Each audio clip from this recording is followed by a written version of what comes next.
Shalom, Uvracha, Tzadikim, Bezrat Hashem, en cette belle journée de jeudi 23 du mois de novembre, et nous sommes le Yud du mois de Kislev, Shiur sur les rêves de Rabbi Nachman de Breslev, sur le Sefer Amidot, Bezrat Hashem, acheté pour le 25 du mois, donc qui tombera Shabbat, qui est la raison pour laquelle ce Shiur qui a été acheté sur un enseignement de Rabbi Nachman de Breslev, Srutu Eganadun, Rabbi Nachman, Rabbeinu Akadosh, je suis racheté par Binyamin Israël, Bezrat Hashem pour la réussite, santé, bonheur et protection par le mérite de Rabbi Nachman. Donc pour lui, Binyamin Yaakov Ben Josian, pour Joël Luna, Bat Rachma, Osnat Simcha, Ufren Shmuel Meir, Aryeh Menachem Mendel et Zeev Nachman Bene Joël, à qui on souhaite tous les bonheurs du monde, ainsi que pour la protection du peuple d'Israël, nos soldats et tous nos otages qui reviennent Brim ou Shlemim, Levetam. Amen, Ve Amen. Et avec sa permission, on, Bezrat Hashem, pensera à une grande réussite shlema pour Mazal Bat et Marcel, Maïsa, Oufren, une grande shlema pour, attendez juste un instant, voilà, Aïcha Tznoa Marat, Myriam Bat Avraham, Bezrat Hashem, Malek, Shakadosh Baruch Hu, Yivarechota, Vitanla, Netouach Mutzlach, ainsi que tous les malades d'Israël, bien sûr, une grande réussite pour vous tous, tous nos tormim, tous ceux qui nous soutiennent. Dieu vous bénisse sur tous vos chemins.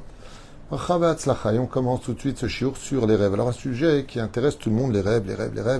Sont-ils des messages? On en a déjà fait plusieurs. Shiurim, oui, les rêves sont un 60e de prophétie. Et on va voir quelques enseignements sur cela par le biais de Rabbeinu, un des plus grands spécialistes de toutes les études de la Torah, du monde le plus pachout jusqu'au monde le plus ésotérique. Les rêves sont la nourriture de l'âme, comme vous le savez, comme je l'ai expliqué dans d'autres shiurim, mais très peu de rêves sont des rêves de vérité. Nous véhiculons nous-mêmes une préfabrication, je dirais, de nos rêves, qui viennent essentiellement, comme vous le savez, de la pensée, car ce que nous pensons toute la journée réapparaîtra en rêve. Donc si tu rêves, tu rêves de problèmes d'argent et autres, parce que tu penses toute la journée à une banque, ne t'étonne pas, hein, que si tu t'inquiètes toute la journée pour des problèmes financiers, tu rêves de problèmes d'argent la nuit. Si tu vois quelqu'un qui travaille, je sais pas moi, dans un fleuriste par exemple, il ne faudra pas s'étonner qu'il ait vu des montagnes avec des fleurs, parce que nous allons enregistrer avec nos yeux et ensuite préfabriquer une espèce de film que nous allons créer nous-mêmes. Donc ce ne sont pas des rêves significatifs, ce sont une grande majorité de rêves qui viennent des mondes inférieurs, c'est-à-dire créés par l'homme lui-même, par des pensées préconçues, parce que archivées dans la mémoire. Tout le monde le comprendra bien. Mais il y a aussi les vrais rêves qui mènent à une liaison directe par un couloir entre l'homme et son créateur, pour lesquels les anges interviennent. Justement, c'est pour cela que la paracha de la semaine, la paracha de Vayetze Yaakov, Ine Sula Mutzav Arza Verosho Megi Hashamayma Ve Malche Elokim Olim Yordim Bo.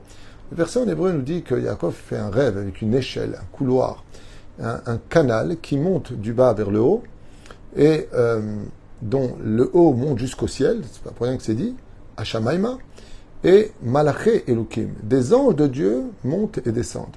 C'est-à-dire qu'il y a des messages, et les vrais rêves sont composés justement des anges qui transmettent des messages, des renseignements, des données à l'homme pour le prévenir à l'avance, que ce soit des rêves prémonitoires ou des rêves préventifs par rapport à certaines choses qui pourraient arriver, ou voire carrément des réponses pour lesquelles il se heurtait à des difficultés, comme on a pu le constater au fur et à mesure des âges et des années et des siècles, où beaucoup de chachamim posaient des questions à leur père, par exemple, qui était décédé, à savoir où est-ce qu'il avait mis tel et tel document, où est-ce qu'il y avait telle et telle chose, ou des réponses venues du ciel. Et donc, les rêves interviennent pour dévoiler ce que la nature, le cartésien, ne veut pas donner comme réponse. Le créateur du monde, très souvent, quand il veut faire savoir quelque chose dans son contentement ou mécontentement d'une personne, il va lui envoyer des signes.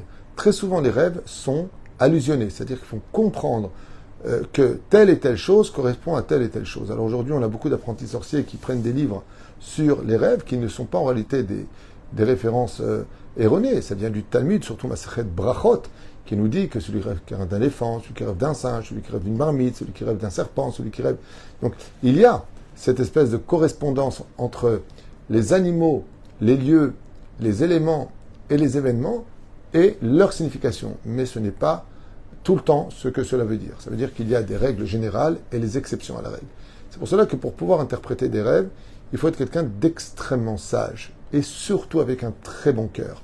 Pourquoi? Parce que les rêves iront essentiellement selon l'interprétation qu'on voudra bien leur donner. D'où l'importance de ne pas raconter nos rêves, suscitant des fois la jalousie des uns et des autres qui vont malencontreusement ouvrir la bouche du mauvais côté, comme on l'a expliqué dans les shiurim qui s'appelle la psychanalyse des rêves, où là-bas je donne plusieurs références du Talmud qui nous apporteront des réponses à tout cela.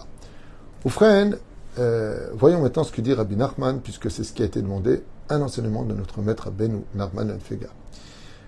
La chalom ra tomar baboker, celui qui pour lui fait un mauvais rêve. Alors c'est très intéressant de voir qu'est-ce qu'un bon rêve et un mauvais rêve. Je vous le dis en deux mots, très souvent les mauvais rêves sont des bons rêves et les bons rêves ne sont pas forcément de bons rêves.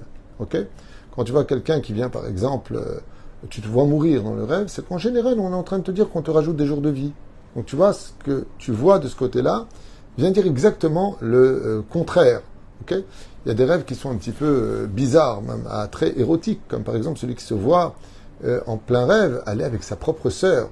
Non pas parce que Chaz Shalom il y pensait la journée, on parle d'un vrai rêve. La sœur, Achoti, est appelée Bina.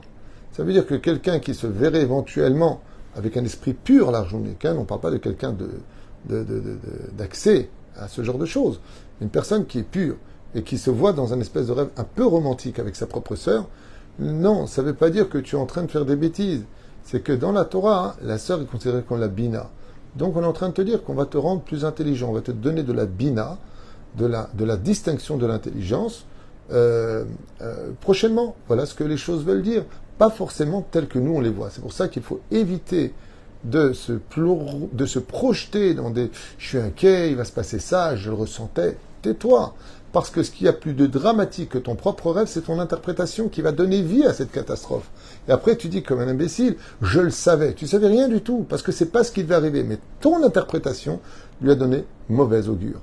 D'où l'importance de se taire et de ne pas commencer à jouer les mauvais personnages avec ça, ou les apprentis sorciers. Moi, je sais ce que ça veut dire et je pense que ça veut dire. Fais attention, même ça. Fais attention, ne le dis pas. Donc, qu'est-ce que c'est un bon rêve, un mauvais rêve? La Gemara nous dit à ce propos que justement les mauvais rêves, ceux qui sont un petit peu... Je ne parle pas des rêves qui sont conçus par les démons, qui viennent chuchoter à l'oreille de l'homme et qui lui font faire des cauchemars. Ou alors qui ont été préarchivés, comme les films d'horreur qui peuvent ressurgir un an plus tard dans tes mémoires. Et d'un coup, tu le vois avec Freddy qui te court, une main qui te court derrière toi, et tu dis, mais qu'est-ce qui se passe? Non, c'est juste un film que tu as vu, que le Satan se permet de jouer avec pour te dire que le temps que tu as perdu à regarder une main qui court après, quelqu'un aujourd'hui te fait peur. Mais il faut savoir une chose. Les mauvais rêves, que l'on considère comme étant des mauvais rêves parce que ça fait peur, surtout pendant cette période de guerre, on a des otages qui ont été faits prisonniers, le 7 octobre, un massacre sans précédent a eu lieu en un seul jour, un truc de fou, 1200, 1300 personnes assassinées en un jour, c'est un truc de malade, brûlés, coupés, des têtes coupées. Alors, après, la personne a dit, j'ai fait un rêve terrible, je me voyais emmené en captivité, oui, ben, toute la journée aux informations, chez nous, pas ailleurs. Ailleurs, on ne parle pas de nos otages. Ça ne les intéresse pas, c'est des juifs.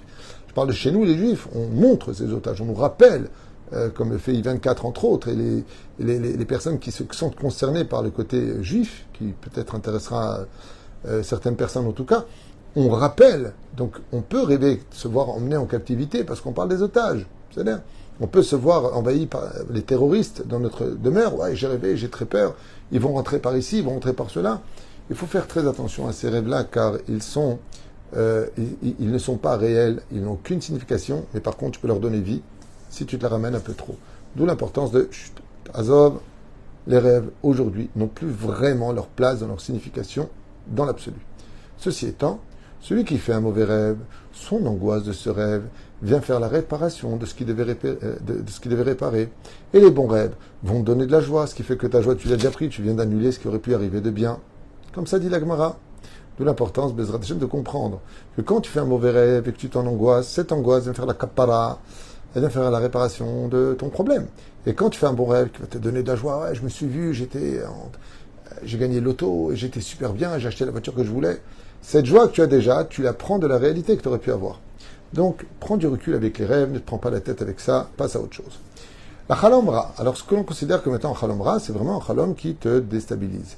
Tomer Baboker, qu'est-ce que tu devras dire le matin? Rabbi nous reprend la Gemara qui dit Achalomot, Shavi Daberu. Les rêves ne disent que des choses vaines, point d'exclamation, pas comme j'ai dit. Tu dis comme ça, Ahalomot Shav Yedaberu. Tu insistes en disant, les rêves n'ont pas de signification, ils parlent pour rien dire. Point d'exclamation. Tu viens d'annuler ton rêve. Tu peux lire en français, je comprends tout. Les rêves ne veulent rien dire. Point d'exclamation. Ok. Le Chalom Tov, si c'est un bon rêve. Donc on va définir maintenant selon la rabbine ou ce qu'il veut dire ici. Ce que toi tu estimes comme un bon rêve et ce que tu estimes comme un mauvais rêve. Là il s'adresse à cela. Le Chalom Tov, Tomar Bilshon Tmiya. Et dans ce cas-là, tu dis V'chi Chalomot Shav Yedaberu. Point d'interrogation. Pour annuler, point d'exclamation. Pour si tu veux que ton rêve se réalise, tu dis V'chi Chalomot Shav Yedaberu. Est-ce que tu veux dire que les rêves n'auraient pas de signification? Oh, n'est-ce pas là un 60e de prophétie? Comme c'est marqué, car Dieu a dit qu'il nous parlerait par le biais aussi des rêves. Ainsi donc, tu viens cautionner que ce rêve, tu veux qu'il se réalise. Et tu l'as dit. Donc tu auras de grandes chances de voir au moins 30, 40, 50, jusqu'à 90% de ce rêve se réaliser. Atzanoa bevet akise. Celui qui se tient pudiquement dans les toilettes. Vous savez que la majeure partie des gens, quand ils arrivent aux toilettes, ils ferment la porte, comme le demande le Ben Ishraï, même s'il n'y a personne, ferme la porte des toilettes, c'est important. Et le pantalon va en bas, et avant on prenait un journal, on prenait des livres, aujourd'hui on est sur le portable, addict à ce portable. Partout, le portable. Et donc, qu'est-ce qu'on va faire? Eh bien, on va manquer de pudeur. Et oui, car selon la halakha, on ne doit pas laisser entre notre pantalon ou la jupe, peu importe, soit un garçon ou une femme, tefar. Tefar, c'est dire 8 cm. Même aux toilettes, il faut être pudique. Voilà ce que ça veut dire.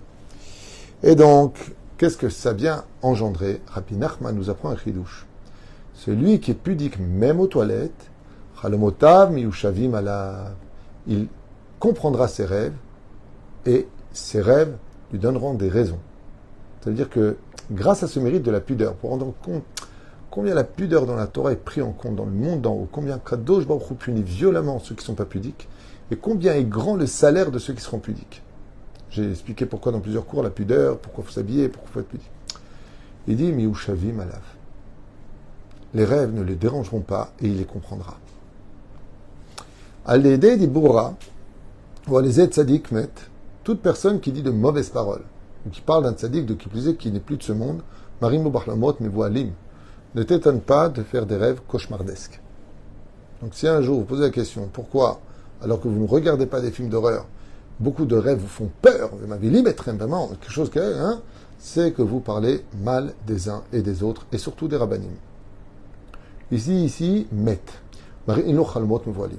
Misheroe Bachalmot Mevoalim. Misheroe donc Chalmot Mevoalim, celui qui fait des rêves qui font peur, Zesiman Leben, O Talmid, Sheagdiach Tavshilo Barabim. Alors ça, je ne comprends pas exactement ce qu'il veut dire chez Agdiach Tavshilo Barabim, qui fait cuire sa cuisson en public. Je ne comprends pas. Misheroe Chalmot Mevoalim, Zesiman, Leben, O Talmid, un siman pour son fils ou son élève, Barabim, peut-être que ça veut dire par là qu'il montrerait trop d'orgueil au sein des autres. Éventuellement. Je n'ai pas de commentaire sur ça. On peut le chez Agdiach Tavshilo, qui fait cuire sa marmite devant tous. C'est-à-dire qu'il montre ce qu'il a en lui. Oui, c'est l'orgueil. À mon avis, il parle ici d'orgueil. Rabbeinu, il dit, Misherotse, shitkemu chalmotav, si tu as fait un rêve, et que tu veux absolument qu'il se réalise, irtov otam bepinkaso, écris vite ton rêve sur ton carnet ou sur une feuille, et ta yom, et ta sha'a, et ta makom, en notant précisément le jour, l'heure et le lieu où tu as fait ce rêve. Si tu étais chez toi dans la chambre, tu dormais chez un ami, tu étais à l'hôtel, note absolument tous les détails sur un pinkas, sur un carnet ou une feuille, et tu la mettras sous ton oreiller, où tu racontes à ta mezouza. Il y en a qui disent comme ça aussi. Il peut arriver des fois qu'à travers un rêve, Dieu vient te montrer où tu en es réellement dans ta relation entre toi et ton Créateur. Et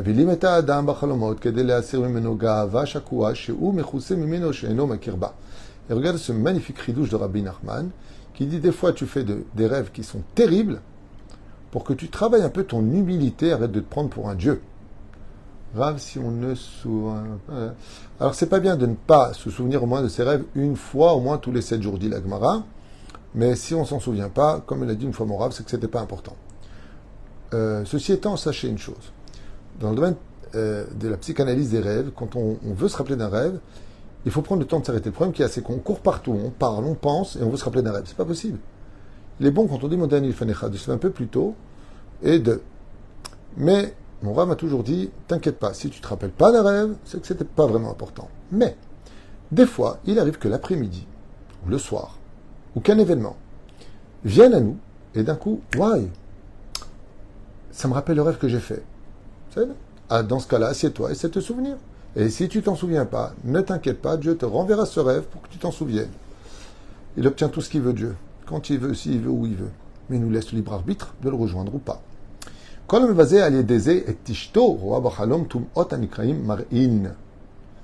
tu fais des rêves mauvais, qu'est-ce qu'on appelle des rêves mauvais? Des rêves débauchés, qui sont problématiques. C'est tout simplement parce que tu ne respectes pas ta femme. Comme ça dit Rabbi Nachman. Kol mezaneh al yedezeh ishto.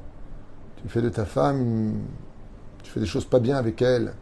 Tu lui demandes de sortir impudique.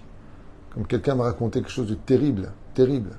Un homme qui a demandé à sa femme de faire des choses avec une autre femme. Parce que lui, ça lui faisait plaisir dans sa tête de fou. Chaz v'shalom. Alors, teda lecha que toi aussi, lo alenu velo alichem, tu feras des rêves terribles. Haetzev al halom ra mevatel et halom shelo itkayem. Ah ben, ce que je vous ai dit, il le dit. Celui qui est triste à cause d'un mauvais rêve qu'il a fait vient annuler le décret qu'il aurait dû subir et le rendre triste puisqu'il a déjà payé. Top. Mais attention, une fois que tu as été triste, tu passes à autre chose car la tristesse est strictement interdite. Elle t'emmène aussi à faire les plus grandes avéras.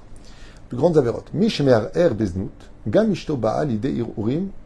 Alors celui qui pense ou qui voit des films interdits, donc débauchés, biznut, gam ishto baal ide ir urim, il va provoquer que sa femme aussi fasse des erreurs dans ce domaine. Chez ishto mer eret al yedeze, haklipot baim alea bahalom, lezer habanim shela metim.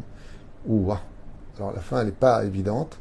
Il dit que par le fait qu'une personne voit des choses interdites ou pense à des choses interdites pendant la journée, il va, à cause de ces clipotes, toucher sa femme, qui elle-même, maintenant, pourrait tomber dans la débauche, à cause du mari, donc, en l'occurrence selon Rabbi Nachman, et donc que sa femme, maintenant, en arrive à avoir des pensées impures vis-à-vis d'autres hommes ou d'autres choses, elle est baisée. Ha-klipot bain aleha bahalom, les clipotes, c'est-à-dire les écorces des avérotes qu'elle a fait, ces petits démons si vous préférez, viennent chez elle dans les rêves et peut carrément provoquer jusqu'à la mort des enfants. Lo alenu velo alechem, d'où l'importance de ne jamais rentrer de znout à la maison, c'est-à-dire de débauche ou toute chose qui touche à l'impureté familiale. Voilà, Nekuda shel Rabbi Nachman, un petit clin d'œil, court, prenant, intéressant, et je conseille même de le réécouter à l'occasion. Baruch Adonai Leolam, Amen, Ve Amen, signé Rabbi Nachman, Sefer Amidot. Kol Tuv, Yom Tov et Sameach.